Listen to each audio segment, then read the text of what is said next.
Endise politseijuhi ja praeguse poliitiku ning kirjaniku Andres Anvelti hinnangul on loomade kaitsmine ka inimese moraali suhtes väga tähtis. Pahatihti muutuvad loomade kallale vägivallatsejad ohtlikuks just inimestele.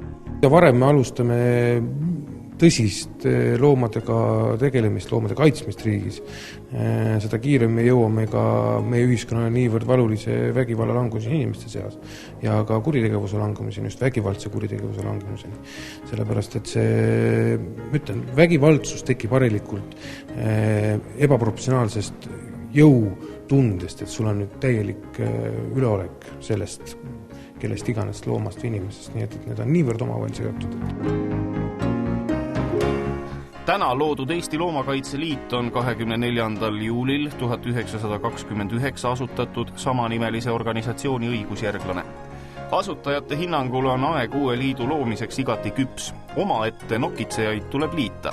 Loomakaitse Liidu läbi me saame realiseerida inimese põhiõigust olla inimene, austada elu, austada loodust, kaitsta nõrgemaid. See on nii palju suurepäraseid seltse, seltsinguid, ühendusi, organisatsioone, kes kõik kaitsevad loomi, tegelevad selle looma kaitsmisega, aga nad on suhteliselt isoleeritud üksteisest. Et loodaksime siis, et liit suudaks neid ühendada, tegevust koordineerida ja teha nii, et see oleks loomadele kõige parem ja kasulikum.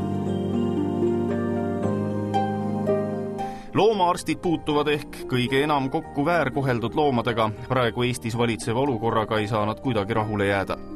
Põhjendamatud vägivalda loomade suhtes tundub olevat palju võitu. Loomaarstina. Mulle vähemalt tundub nii.